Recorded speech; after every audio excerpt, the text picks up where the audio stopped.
On the morning of August 12th, 1843, a woman's scream shattered the silence of Willowbrook Plantation in South Carolina's Low Country. What Catherine Hargrove witnessed in her husband's private quarters that morning would trigger a scandal so devastating that newspapers refused to print the details for 60 years. Within 3 days, over 300 citizens gathered in Beaufort's town square to witness a punishment so brutal that witnesses carried the memory to their graves. The county sealed all documents until 1923, and when historians finally opened them, they discovered the truth was far darker than any rumor.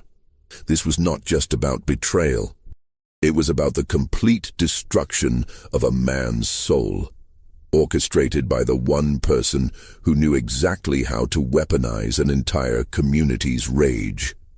Before we continue with the story of Willowbrook Plantation and the scandal that destroyed the Hargrove family, I need you to do something. If this story is already giving you chills, subscribe right now. We uncover the darkest true stories from America's past, the ones deliberately hidden from history. Tell me in the comments what state you are listening from. Are you close to where this nightmare unfolded? Hit subscribe, because what comes next is much worse. Now let me take you back to 1843, to a world where reputation meant everything, and losing it meant losing your existence. Beaufort, South Carolina, in the early 1840s, was built on contradictions. Spanish moss hung from ancient oaks like funeral shrouds, beautiful and suffocating. The air smelled of salt marsh and magnolia blossoms, sweetness that could not mask the underlying decay. This was where fortunes rose from fields worked by enslaved hands, where white-columned mansions competed for the most impressive display of wealth and power. The Hargrove family occupied the highest tier of this society. Edmund Hargrove, 35 years old in 1843, had inherited Willowbrook Plantation from his father 7 years earlier. 3,000 acres of prime land, a Greek Revival mansion completed in 1838, crystal chandeliers from France, heart pine floors so perfectly joined the seams were invisible. Edmund was exactly what a South Carolina gentleman should be, tall, dark-haired, broad-shouldered from years of riding. He dressed impeccably, spoke with the measured cadence of old money, served on the town council, held position as church deacon. He was known as a fair master, which in that time meant he did not whip his slaves as often as his neighbors. But Edmund Hargrove had a secret that would destroy everything. Catherine Hargrove, born Catherine Pemberton, had married Edmund in 1837. She came from Charleston wealth that rivaled the Hargroves. The marriage had been arranged, as most were, a union designed to strengthen both families. She was beautiful in the way Southern society demanded. Pale skin protected from sun, dark hair perfectly arranged, waist corseted to fashionable narrowness. She had been educated at Charleston's finest academy, trained in French, piano, watercolors, and the subtle art of managing a household while appearing to do nothing. Their wedding had been the social event of the season. 400 guests at St. Michael's Church. Everyone said they made a perfect couple. Everyone said their children would be beautiful. But 6 years into marriage, there were no children. This was whispered in parlors, always with that mixture of pity and judgment society reserved for women who failed their primary duty. Catherine felt the weight of those whispers. She saw Edmund's mother's thinly veiled disappointment. She knew her value diminished with each passing year. What Catherine did not fully understand was why there were no children, why Edmund came to her bed so rarely, why he seemed distant, his mind elsewhere even when his body was present. The truth lived in the quarters behind the main house. The truth had names: Marcus, Samuel, and Daniel.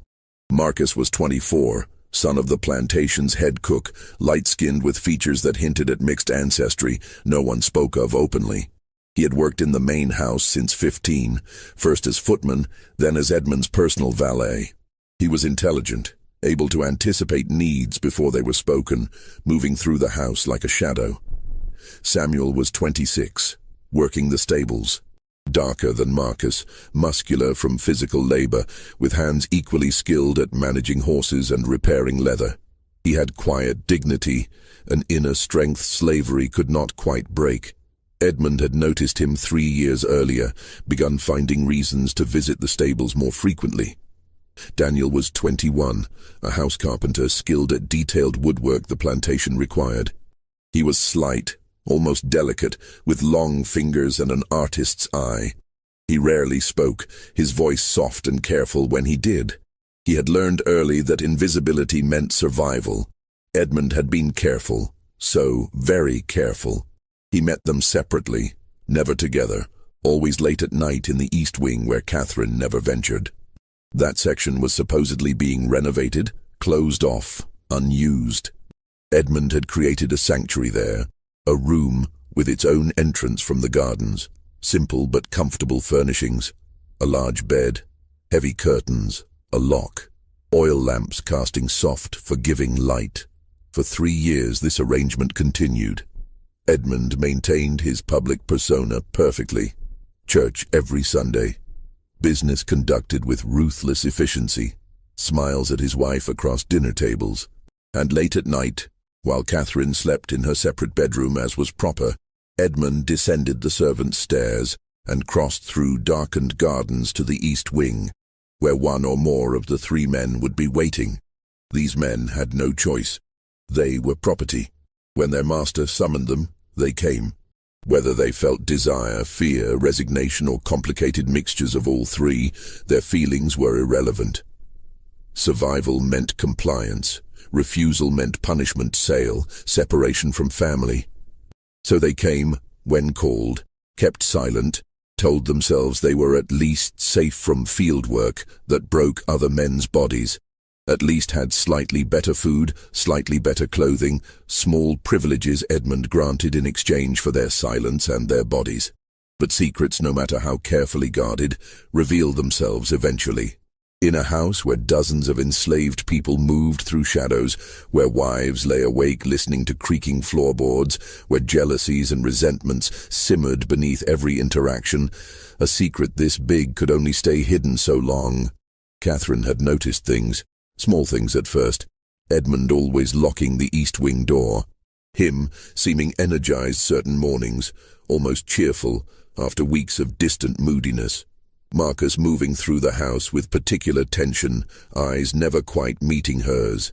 Samuel always in the garden late at night when he should be in the quarters. Daniel sometimes with bruises on his neck, marks that looked like they might be from fingers, from lips. She had noticed and pushed these observations away because the alternative was unthinkable. No southern gentleman would do such things. Impossible, unnatural, against God and nature and every law of civilized society. But Catherine was not a fool.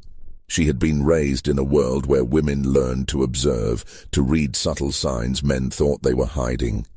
6 years as wife to an increasingly distant husband, enduring pitying looks and whispered conversations, feeling her worth diminish with each childless year.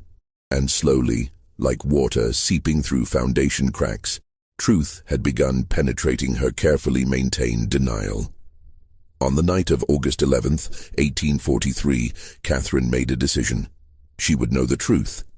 Whatever it was, however terrible, she would see it with her own eyes. Catherine waited until the house was dark and still. She heard Edmund's footsteps in the hallway, heard him descend the servants' stairs. She gave him 10 minutes, enough time to reach the East Wing, to settle in, to believe himself safe. Then she rose from her bed, wrapped a dark shawl around her white nightgown, and followed. The garden was illuminated only by quarter moon and faint glow from slave quarters. Catherine moved carefully, bare feet silent on brick paths. She could hear cicadas in trees, distant river sounds, her own heart pounding so hard she thought it might wake the entire plantation. She reached the East Wing. The side door was slightly ajar. Light flickered from within, casting shifting shadows. Catherine approached slowly, breath shallow, hands trembling. She looked through the gap in the door. The room was larger than expected, furnished with care that made clear this was no temporary arrangement. The bed dominated the space. Covered in fine linens Catherine recognized as missing from household inventory. Oil lamps cast warm light across the scene. Edmund was on the bed, unclothed, his body intertwined with three others. Marcus, Samuel, and Daniel were with him, moving together in ways that left no doubt about what was happening. The sounds, the intimacy, the obvious familiarity of their movements spoke of ongoing, practiced, comfortable relationship. Catherine's hand flew to her mouth, stifling the scream rising in her throat. She stood frozen, unable to look away, unable to process what she was seeing. Her husband, the respectable planter, church deacon, pillar of society, engaging in acts that were not only illegal, but considered the deepest possible depravity. In 1843, South Carolina, what Catherine witnessed was a crime punishable by death. Not just for Edmund, but for Marcus, Samuel, and Daniel as well. The law made no distinction, showed no mercy. The act itself was called sodomy, though that word was rarely spoken aloud. It was considered abomination, sin so terrible that even discussing it could corrupt decent people. Catherine watched perhaps 30 seconds, though it felt like eternity. She watched Edmund kiss Marcus with tenderness she had never experienced in their marriage. She watched Samuel's hands move across Edmund's back with obvious familiarity. She watched Daniel whisper something that made Edmund laugh. Genuine, unguarded laugh she had not heard in years. In that moment, watching her husband show more authentic emotion and desire with three enslaved men than he had ever shown with her, Catherine felt something cold and hard crystallize in her chest. Not just betrayal, though that was present. Not just humiliation, though she felt that too. What she felt was rage, pure, focused, calculating rage. She had given this man 6 years of her life, endured whispers and judgment, diminished herself trying to be the perfect wife. And all the while, he had been here, in this room with these men, living his true life while she lived a lie. Catherine backed away from the door, mind already racing. She returned to the house, climbed stairs to her room, sat at her writing desk. Her hands were steady now, breathing calm. She lit a candle and pulled out paper. She began to write 3 letters, one to Edmund's mother, one to Sheriff Charles Dunmore, one to Edmund himself. In each, she described what she had witnessed, sparing no necessary detail to convey the full horror. She sealed all 3 letters, then walked to Edmund's door and slid his letter underneath.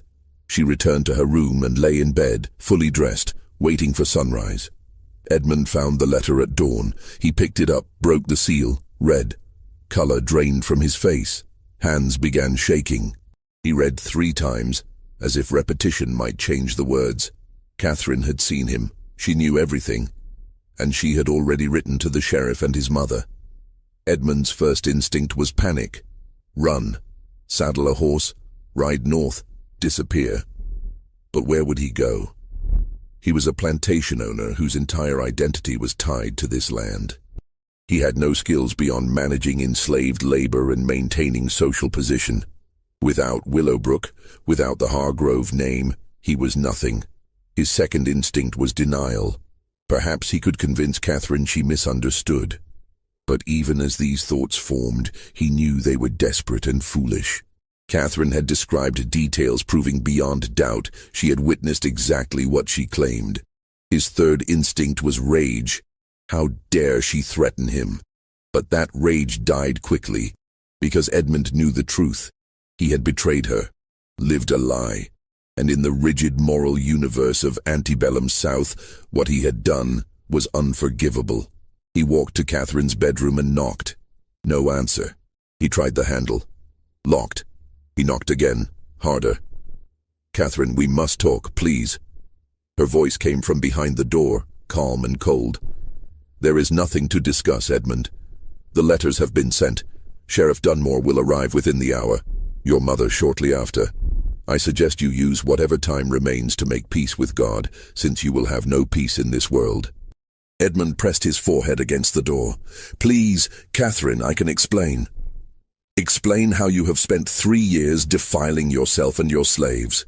Explain how you have made mockery of our marriage and our name. There is no explanation that matters, Edmund. You are a sodomite. That is what you are. That is all you are. And everyone will know it by sunset. Sheriff Dunmore arrived at 7:30 with 2 deputies. Catherine met them at the door, still in nightclothes with wrapper thrown over. She invited them inside, offered coffee, explained the situation with calm, measured tone of woman reporting a property dispute. The sheriff was large, 60 years old, gray beard, eyes that had seen every variety of human wickedness. He had known Edmund since Edmund was a boy, attended the wedding, been guest at Christmas parties. As he listened to Catherine describe what she witnessed, as he read her detailed account, his face darkened with betrayal, mixed with disgust, mixed with cold determination of a man who knew exactly what the law required. These are serious charges, Mrs. Hargrove. The most serious a man can face in this state. I am aware, Sheriff, which is why I sent for you immediately. My husband is in his study. The 3 slaves he was with are in the quarters. I want them all arrested. I want this handled according to the full extent of the law. The sheriff nodded slowly. Where did this incident occur? The East Wing. There is a room there, furnished for this purpose. You will find everything exactly as I described. Sheriff Dunmore motioned to his deputies. They moved through the house with Catherine leading. She showed them the East Wing, the side door, the room itself. The bed was still unmade, lamps still burning low. Evidence of what occurred was everywhere, impossible to deny. The sheriff's jaw tightened. This was violation not just of law but of entire social order. Edmund Hargrove was one of the wealthiest men in the county, respected citizen, community leader. And now he would have to be destroyed, publicly and completely, because the alternative was to let such behavior stand unpunished, which would shake the very foundations of their society. Arrest Mr. Hargrove, the sheriff told his deputies. Bring him to town jail, then go to quarters and arrest the 3 slaves, Marcus, Samuel, and Daniel. The deputies moved to the study. Edmund did not resist. He stood when they entered, set down his glass, held out wrists for shackles. His face was blank, empty of expression. He looked at Catherine once as they led him past her in the hallway. She met his gaze without flinching. I hope you understand what you have done, Edmund said quietly. This will destroy you as much as it destroys me. Catherine smiled, a cold, terrible smile. I know exactly what I have done. I have revealed you for what you are. I will survive this, Edmund. I will return to Charleston, to my family. I will be the wronged wife, the innocent victim of your depravity. But you will be nothing. Just a name people whisper about, a cautionary tale, a warning about consequences of unnatural vice. Edmund said nothing more. Deputies led him outside to a waiting wagon. Within minutes, he was on his way to Beaufort Town Jail, shackled like common criminal. His fall from grace so sudden and complete, it seemed almost unreal.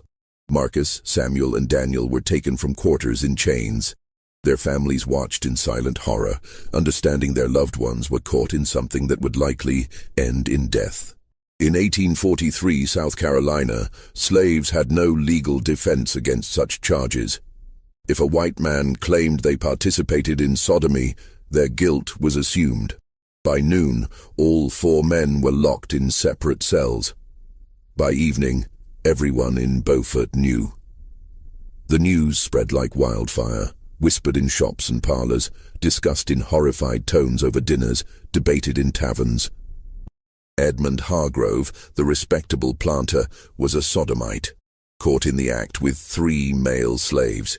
His wife had discovered him and reported him to law. The scandal was so enormous it dwarfed every other topic. Nothing else mattered except this one terrible revelation. The week between Edmund's arrest and his trial felt suspended in time, as if all Beaufort was holding its breath. The town had never experienced scandal of this magnitude. Murder they had seen. Theft, adultery, drunkenness, violence, all the usual sins had passed through the courthouse. But this was different. This touched something deeper and more terrifying. A violation so profound it threatened the very order of their world. Judge Howard Middleton presided over Beaufort County's legal proceedings. 68 years old, War of 1812 veteran, known for strict law interpretation and unwavering commitment to maintaining social order. When he received documents related to Edmund's arrest, he sat in chambers for over an hour, reading and rereading charges. He had known Edmund since childhood, signed the marriage license, approved loans for Willowbrook expansion. Now he was being asked to preside over Edmund's destruction. The law was clear. South Carolina statutes defined sodomy as the abominable crime against nature, prescribing punishment of either death or such lesser penalty as court deemed appropriate. Though statute strongly implied death was preferred. No ambiguity, no room for interpretation. The act itself, if proven, demanded harshest consequences. But Judge Middleton faced complications. Edmund was white, wealthy, from founding family. Marcus, Samuel, and Daniel were enslaved, property, legally worth perhaps $800 each. Law theoretically applied equally, but in practice everyone knew enslaved people would be punished more severely and quickly. The question was how to handle Edmund without creating precedent that might threaten other wealthy white men with secrets they preferred hidden. On August 15th, Judge Middleton called private meeting. Present were Sheriff Dunmore, County Prosecutor Richard Fellows, 3 prominent citizens including mayor and 2 church deacons. Catherine was not invited, nor was anyone representing Edmund. "Gentlemen," the judge began, "we face situation requiring both justice and discretion. Charges against Mr. Hargrove are supported by unimpeachable evidence. His wife witnessed the crime directly. Physical evidence corroborates testimony. If this were any other man, any man of lesser standing, we would proceed directly to conviction and sentencing without hesitation. But it is not any other man." Mayor Thomas Pritchard interjected. "It is Edmund Hargrove. His family has been part of this community 3 generations. His plantation employs hundreds, directly or indirectly. If we execute him, what happens to his slaves? His property? The debts he owes and debts owed to him?" Prosecutor Fellows, thin man with wire-rimmed spectacles, shook his head firmly. "With respect, Mayor, we cannot allow wealth or status considerations to interfere with justice. If we treat Mr. Hargrove differently than we would treat poor farmer or shopkeeper, we undermine entire foundation of law. Crime is same regardless of who commits it." "Fellows is right," Sheriff Dunmore added. "I have the man in my jail, 3 slaves who participated. If we let any escape justice, what message does that send? That wealthy can do whatever they wish? That law only applies to common folk?" Reverend Samuel Cartwright spoke, voice grave with moral certainty. "This is not merely legal matter, gentlemen. It is spiritual crisis. What Mr. Hargrove has done is abomination before God. It corrupts natural order, threatens moral foundation of our society. If we show mercy, soften punishment, we suggest such behavior is somehow forgivable. We cannot do that. We must not." Judge Middleton nodded slowly. "Then let me propose a course of action. We will hold trial. Present evidence, given circumstances, conviction is certain. But I will use discretion in sentencing. Mr. Hargrove will not be executed." The room erupted in objections, several men speaking at once. Judge raised hand for silence. "Hear me out. Death would be mercy for man in his position. Quick end, closed coffin, private burial. His family could mourn and move on. No, what I propose is worse than death. Public punishment of such severity that Edmund Hargrove will wish we had hanged him. Destroy not just his body but his soul, his reputation, his very identity. Make entire community witness it, so everyone understands exactly what happens to men who commit this crime." "What form would this punishment take?" Prosecutor asked. Judge Middleton's expression was cold, calculating. "The pillory and whipping post in town square, but not for hour or 2, for 3 full days. Locked in pillory from dawn to dusk, exposed to elements, insects, jeers and curses of anyone who passes. And at noon each day, public whipping. Not enough to kill him, but enough to scar permanently. enough to ensure for rest of his life he carries marks of shame on his body. Room fell silent.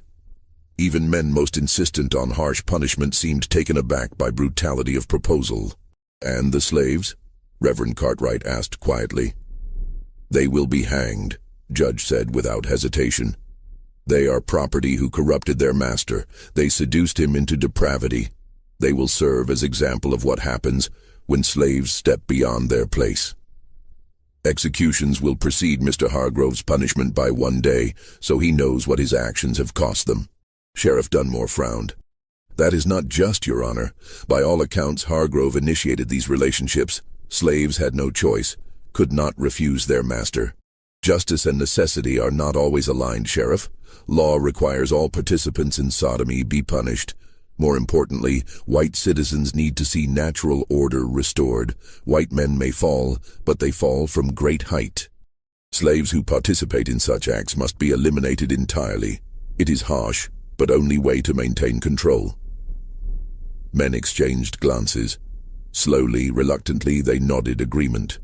Solution satisfied no one completely, but balanced competing demands of law, social hierarchy, and need to make example that would resonate far beyond Beaufort. But Judge Middleton had not factored in Catherine Hargrove. She was not present, but she had sources. One of Judge's clerks, young Benjamin Porter, courting Catherine's cousin, overheard conversation and repeated it to his fiancée, who immediately sent word to Catherine. When Catherine learned the plan, she was not satisfied. She had wanted Edmund destroyed, but had not considered Marcus, Samuel, and Daniel would be executed.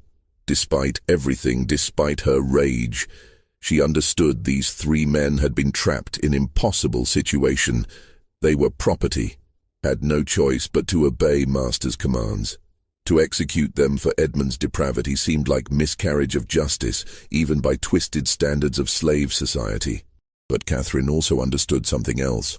If Marcus, Samuel, and Daniel died before Edmund's public punishment, if they were hanged and buried before town witnessed Edmund's humiliation, then Edmund would become martyr of sorts. People would whisper he had loved his slaves, sacrificed himself for them, that there was something tragic and romantic about his fall. Catherine could not allow that narrative. She sent word to Judge Middleton requesting private meeting. He agreed, curious about what woman at Scandal's center could possibly want. They met in his chambers 2 days before trial. Catherine arrived, dressed in full mourning black, though no one had died. Deliberate choice, visual representation of death of her marriage, her hopes, her future. She sat across from Judge with perfect posture, hands folded, expression calm. "Your Honor, I have heard of your intended sentence for my husband and the 3 slaves involved in his crime." Judge raised eyebrow. "That was private discussion, Mrs. Hargrove. How did you come to know of it?" "In town this size, Your Honor, very little remains private long. But I am not here to question your authority or judgment. I am here to make request." "Speak, then." "I request punishment of all 4 men occur simultaneously, that Marcus, Samuel, and Daniel not be hanged separately, but be present during Edmund's 3 days in pillory and whipping, that they be forced to watch what becomes of the man who used them, and that Edmund be forced to watch their executions on final day, after his punishment is complete." Judge leaned back, studying her. "That is remarkably cruel, Mrs. Hargrove, even for wronged wife. My husband showed me no mercy, Your Honor, showed our marriage no respect, showed God's law no reverence. Why should I show him mercy now? Why should he be granted dignity of being punished alone, where he can imagine himself victim? Let him see what his desires have cost. Let him watch those 3 men die, knowing his actions brought them to gallows. Let entire town see complete picture of his depravity and its consequences." Judge Middleton was silent for a long moment, then nodded slowly. "Your request is granted. I will modify sentence accordingly. Trial will proceed in 3 days. Punishment will begin day after verdict. It will be exactly as you described." Catherine stood, smoothed her black skirts, offered Judge Small cold smile. "Thank you, Your Honor. Justice should be complete. Entire story should be told. Nothing should be hidden. The trial began August 18th, 1843. Courtroom packed beyond capacity. People stood in aisles, crowded doorways, pressed against windows trying to hear every word. This was not just trial. It was social event of decade, spectacle that would be discussed and debated for years. Edmund was brought in wearing shackles. He had not been allowed to change clothes since arrest. Once fine shirt stained and wrinkled, face gaunt, eyes hollow. He looked like man who had already died inside, going through motions of living because he had no other choice. Marcus, Samuel, and Daniel were brought separately, also in chains, made to stand in courtroom corner, guarded by armed deputies. Their faces showed different emotions. Marcus looked resigned, almost peaceful, as if he had accepted what was coming. Samuel's jaw was set, eyes burning with quiet rage. Daniel was trembling, tears running silently down face. Judge Middleton took his seat. Prosecutor rose and presented charges. Then Catherine was called to testify. She walked to witness stand, with head held high.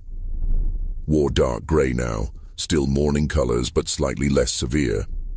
Placed hand on Bible, swore to tell truth. Then, in clear, steady voice, described in exact detail what she had witnessed morning of August 12th. Courtroom was utterly silent as she spoke. Men shifted uncomfortably. Women fanned themselves, whether from heat or shock, impossible to say. Every word Catherine uttered was like hammer blow, destroying Edmund's reputation, dignity, very humanity. When she finished, prosecutor asked, "Mrs. Hargrove, is there any possibility you misunderstood what you saw?" "No, sir. No possibility of misunderstanding. What I witnessed was clear, unmistakable, and deliberate. My husband was engaged in act of sodomy with 3 male slaves. He was not coerced, not confused. He was participating willingly and enthusiastically in acts that violate every law of God and man." Defense attorney young William Crawford, assigned to Edmund's case and clearly wishing he had not been, stood for cross-examination. "Mrs. Hargrove, is it possible your husband's behavior was result of temporary insanity, that he was not in right mind?" Catherine's eyes narrowed. "My husband has been engaging in this behavior for at least 3 years, Mr. Crawford. That is not temporary insanity. That is deliberate choice. That is who he is." Crawford tried few more questions, but each only made Edmund's situation worse. Finally sat down, defeated, no defense to be made, evidence overwhelming, witness unshakable. Edmund was asked if he wished to testify. He shook his head. What could he possibly say? Truth was undeniable. Marcus, Samuel, and Daniel were not allowed to testify. Slaves could not give evidence in court except in limited circumstances, and this was not one. Their guilt was assumed based on Catherine's testimony and physical evidence. They had no voice, no chance to explain or defend. Simply stood in corner, waiting for inevitable verdict. Judge Middleton addressed jury, though everyone knew their decision was predetermined.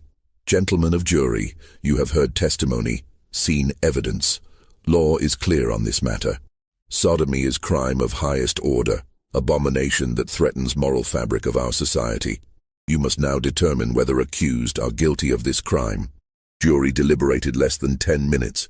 When they returned, foreman stood and delivered verdict. "We find defendant, Edmund Hargrove, guilty of sodomy." Murmur ran through courtroom. Some voices expressed satisfaction, others sounded shocked, even though outcome had been certain. "We find slaves Marcus, Samuel, and Daniel guilty of sodomy and of corrupting their master." This verdict delivered more quietly, almost as afterthought. 3 men's fate had never been in question. They were already dead in eyes of law. Jury simply made it official. Judge Middleton nodded. "Court accepts verdict. We will proceed to sentencing." He paused, letting tension build. Every person leaned forward, waiting to hear what punishment would be decreed. "Edmund Hargrove, you have been found guilty of abominable crime of sodomy. Law permits me to sentence you to death, and many believe that would be appropriate punishment. However, I believe death would be too merciful. You have violated not just law, but sacred trust of your position. Corrupted your slaves, abused authority, brought shame upon family and community. Edmund closed eyes, waiting for sentence to continue. Therefore, I sentence you to 3 days of public punishment. You will be locked in pillory in town square from dawn to dusk each day. At noon each day, you will receive 20 lashes with whip. You will be marked permanently, so for rest of your life, you carry evidence of your crime upon your body, and you will witness execution of 3 slaves whose lives you destroyed with your unnatural desires. Gasp went through courtroom. 3 days in pillory was brutal enough, but 60 lashes total would leave man scarred and broken. Forcing Edmund to watch executions was psychological torture many found excessive, even given severity of crime. As for Marcus, Samuel, and Daniel, Judge continued, turning to face 3 enslaved men, you are sentenced to death by hanging. Execution will take place in town square on afternoon of 3rd day of Edmund Hargrove's punishment, so he may witness consequences of corruption he brought upon you. Daniel collapsed. Deputies caught him before he hit floor, held him upright. Samuel's face remained impassive, but hands clenched into fists. Marcus looked directly at Edmund for first time since trial began, and expression on his face was not anger or fear. It was something worse. It was pity. Judge Middleton struck gavel. This court is adjourned. Sentence will be carried out beginning tomorrow at dawn. May God have mercy on all your souls. Courtroom erupted in conversation as people filed out. Some satisfied justice had been served, others disturbed by severity. Many already planning to attend public spectacle, drawn by morbid curiosity and knowledge they were about to witness, something that had never happened in Beaufort before. Catherine left without looking at Edmund. She had achieved what she set out to do. Truth was public. Edmund was destroyed. She would soon be free to leave this place and never return. Morning came too quickly. Sun rose over Beaufort, casting golden light across town square. Already people were gathering, chairs set up for prominent citizens. Others stood in groups talking in low voices. Children were kept home, but teenagers and adults filled square until there was barely room to move. In center stood pillory, wooden frame with holes for head and hands, and beside it, whipping post, thick wooden pole with iron rings for securing condemned. Both had been freshly painted, as if someone wanted them to look their best for this historic occasion. At dawn, Edmund was brought from jail. He wore only trousers, torso bare, feet without shoes, hands bound behind back. Deputies led him to pillory and locked him in position, head and hands secured, body bent forward, completely immobilized. Morning sun was already hot. Within an hour, Edmund was sweating. Within 2 hours, flies had found him. Within 3 hours, his back was burning from sun exposure and legs shaking from strain of standing in one position. And people watched. Some jeered and called insults. Others simply stared in silence. Few felt pity, but kept it to themselves, knowing expressing sympathy for Sodomite would bring suspicion on their own character. Catherine arrived mid-morning, accompanied by 2 female relatives from Charleston, who had come to support her. She stood at distance from pillory, not close enough to speak to Edmund, but close enough that he could see her if he raised eyes. She wanted him to know she was there, witnessing his humiliation, ensuring it was complete.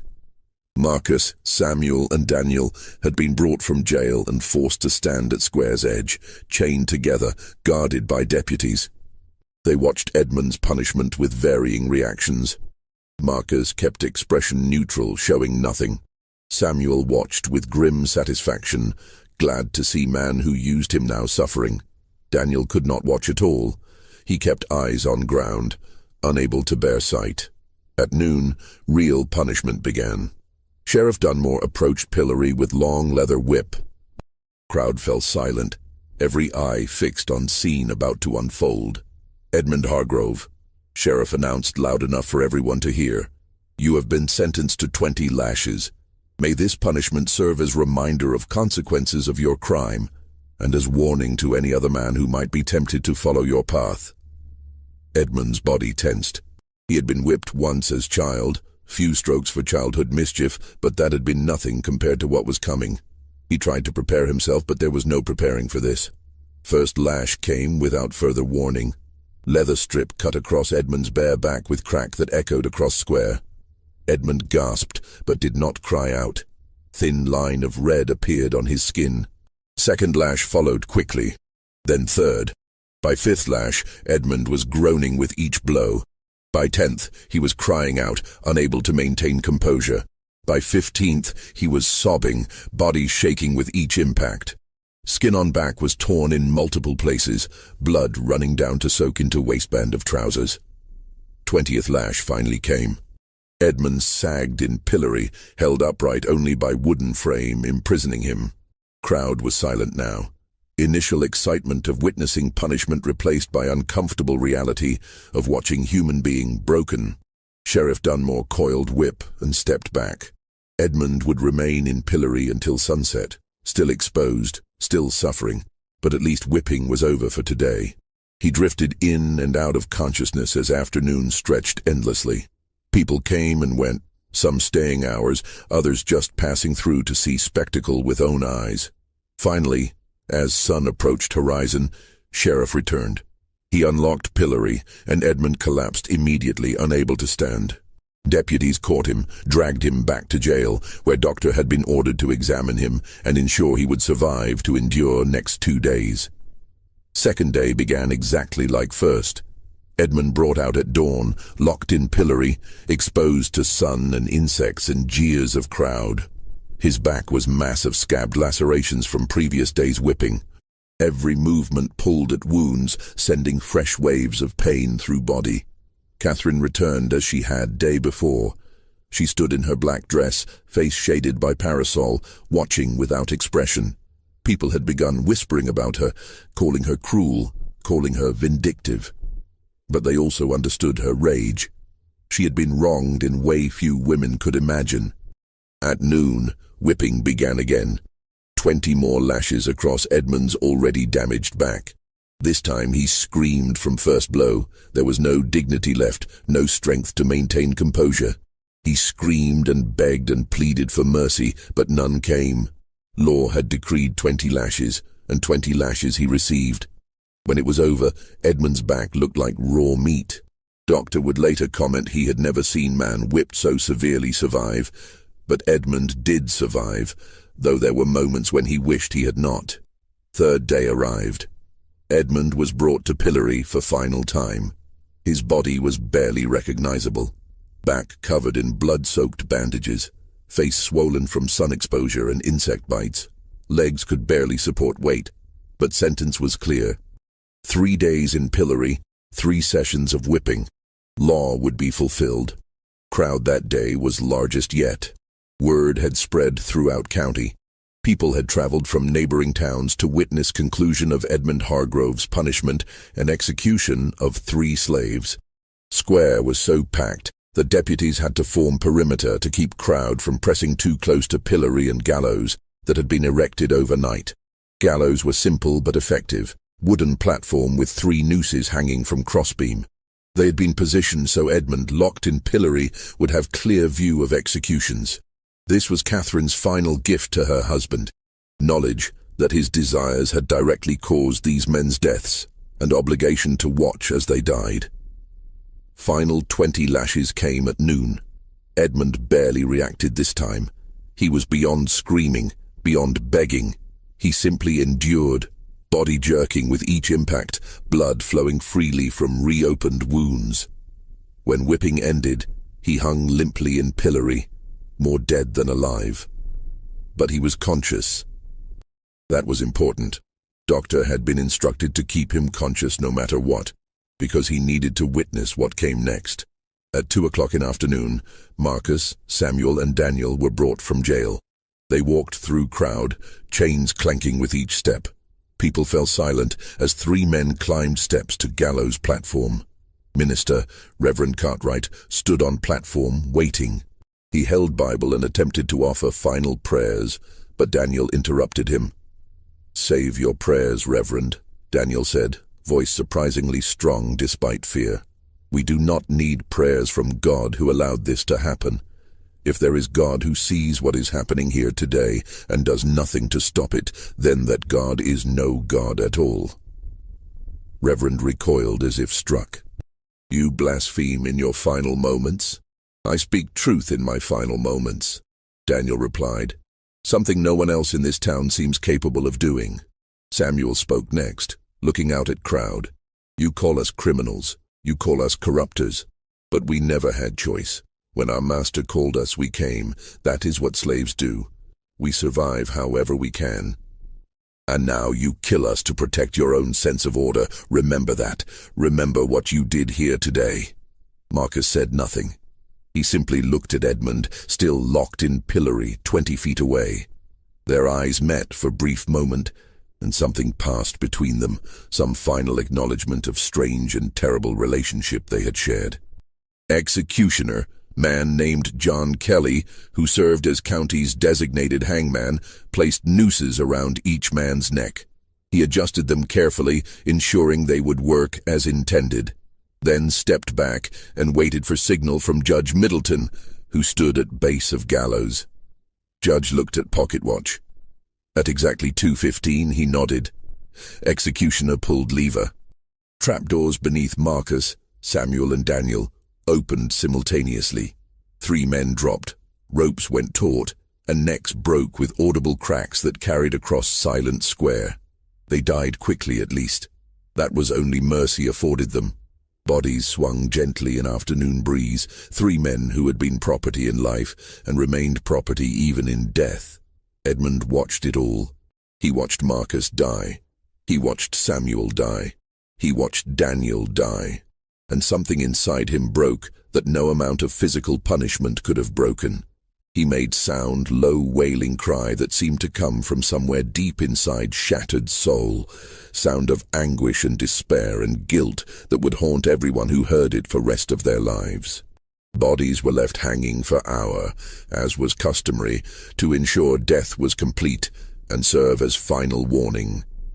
Then they were cut down and loaded into wagon. They would be buried in unmarked graves on edge of town, in section reserved for criminals and slaves who died without family to claim them. Edmund was finally released from pillory at sunset. He collapsed immediately, had to be carried back to jail. Doctor examined him and declared he would survive, though recovery would be long and painful. Judge Middleton came to Edmund's cell that evening. He looked down at broken man lying on cot, barely conscious, covered in bandages, spirit as damaged as body. "Mr. Hargrove, you have served your sentence. You are free to go. But understand this. You are no longer welcome in Beaufort, no longer welcome anywhere in South Carolina. If you remain here, if you attempt to reclaim your property or position, you will find society has closed its doors permanently. My advice is to leave. Go west, go north, go anywhere but here, and pray no one where you land ever learns your name or history." Edmund said nothing. There was nothing to say. His life as he had known it was over. Everything he had been, everything he had worked for was gone. He was ghost now, living reminder of what happened to men who violated unwritten rules of Southern society. 3 days later, after enough recovery that he could stand and walk with assistance, Edmund left Beaufort. He took nothing but clothes on back, and small amount of money court had allowed him to keep from sale of possessions. Willowbrook Plantation was sold at auction to pay debts. Enslaved people, including Marcus's wife Rachel, were sold separately to various buyers throughout region. House was purchased by family from Charleston, who renamed it and tried to erase all connection to Hargrove name. Edmund disappeared into vastness of America. Some said he went to Texas. Others claimed he died within year, unable to survive without privilege and protection he had always known. Few whispered he went to California during Gold Rush, lost himself among thousands of other men running from their pasts. But no one knew for certain. Edmund Hargrove simply ceased to exist, as thoroughly as if he had been executed alongside Marcus, Samuel, and Daniel. Catherine returned to Charleston as she had planned. She resumed maiden name, Pemberton, and told everyone her husband had died. In sense, this was true. Man she had married no longer existed. Her family welcomed her back, sympathetic to ordeal, understanding she had been innocent victim of monstrous deception. She never remarried. She lived quietly, managing inheritance, attending church, maintaining appearance of respectable widow. But people who knew her said something had changed in her eyes, something hard and cold that had not been there before. She had destroyed her husband completely, and in doing so, perhaps destroyed something in herself as well. Years passed. Scandal of Willowbrook Plantation faded from immediate memory, though it remained cautionary tale whispered to young men about consequences of unnatural vice. County documents remained sealed, as Judge Middleton had ordered, protecting reputations of families involved. But in 1897, 54 years after events occurred, something unexpected happened. Young historian named Thomas Bradford, researching antebellum South Carolina for his doctoral thesis, applied for access to sealed county records. After considerable debate, Judge granted permission, reasoning that enough time had passed, that everyone directly involved was long dead, that history deserved truth. Bradford spent 3 months reading through documents, trial transcripts, Catherine's testimony, letters between judge and various officials, eyewitness accounts of punishment and executions, medical reports on Edmund's condition, financial records of plantation sale. Everything had been meticulously preserved. Bradford was shocked by what he discovered, not just by events themselves, though those were disturbing enough, but by what documents revealed about antebellum society. Rigid moral codes enforced through spectacular public violence. Laws that made no distinction between willing participants and enslaved people who had no choice. Communities' eagerness to witness suffering, to participate in destruction of one of their own, when he violated social order. He published his findings in 1899 in academic journal with limited circulation. Article caused minor controversy among historians, but was largely ignored by general public. Story was too old, too disturbing, too at odds with romantic myths about Old South that were being promoted in that era. Then, in 1923, 80 years after scandal, Beaufort County finally opened all sealed documents to public. Local newspaper ran brief article about Hargrove case, presenting it as interesting historical curiosity. Article mentioned that Catherine Pemberton had lived until 1902, dying at age 87 in Charleston.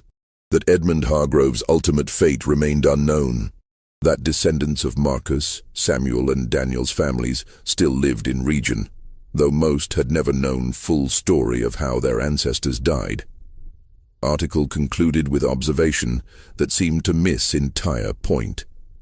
It was different time, with different standards of morality and justice. We can only be grateful that we live in more enlightened era. But was it really so different?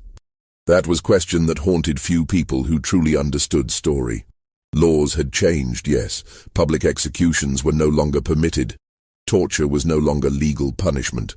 But human capacity for cruelty in service of maintaining social order, for using law to destroy those who threatened established hierarchies, for creating scapegoats and demanding blood sacrifices to appease collective fear and rage. Had any of that truly changed?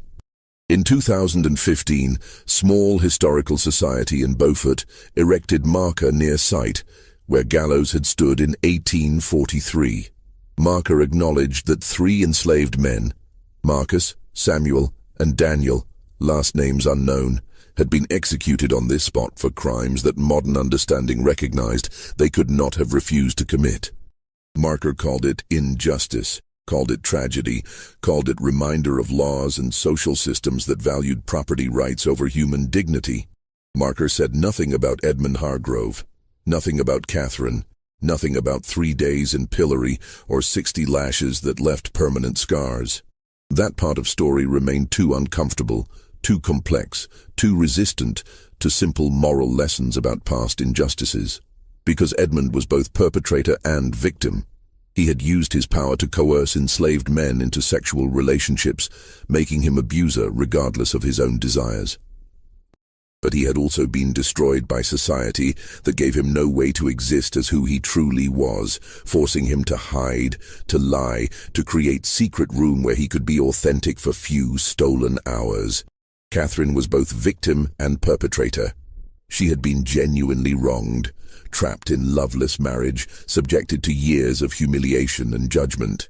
But she had also orchestrated punishment of extraordinary cruelty, ensuring not just Edmund's physical destruction, but his psychological and spiritual annihilation.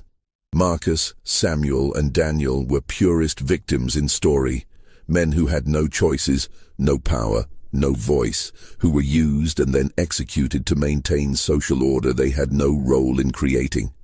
Their deaths were legal murder, sanctioned by courts and witnessed by hundreds who convinced themselves they were upholding justice and morality. And crowd, 347 citizens who gathered in Beaufort Town Square over 3 August days in 1843, who watched man being tortured and 3 men being hanged, who brought their families to witness, who jeered and threw things and called it righteousness. What were they? Were they monsters? Or were they ordinary people who had been taught that maintaining social order required spectacular violence, that some lives were worth less than others, that public suffering served higher purpose? These questions have no easy answers. History rarely does. What happened at Willowbrook Plantation and in Beaufort Town Square was not aberration. It was logical extension of laws and social systems that existed throughout antebellum South, throughout America, throughout human societies that build themselves on hierarchies of power and enforce those hierarchies through violence. Story remains disturbing not because it is so different from our world, but because it reveals uncomfortable truths about human nature, about how quickly compassion disappears when we are told that cruelty serves justice, about how easily we convince ourselves that destroying others protects our own safety and virtue. Edmund Hargrove, Catherine Pemberton, Marcus, Samuel, Daniel, Judge Middleton, Sheriff Dunmore, Reverend Cartwright, and 347 witnesses are all dead now. Their world is gone.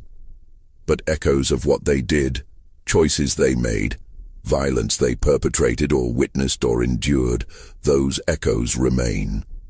Listen carefully and you can still hear them. What do you think of this story?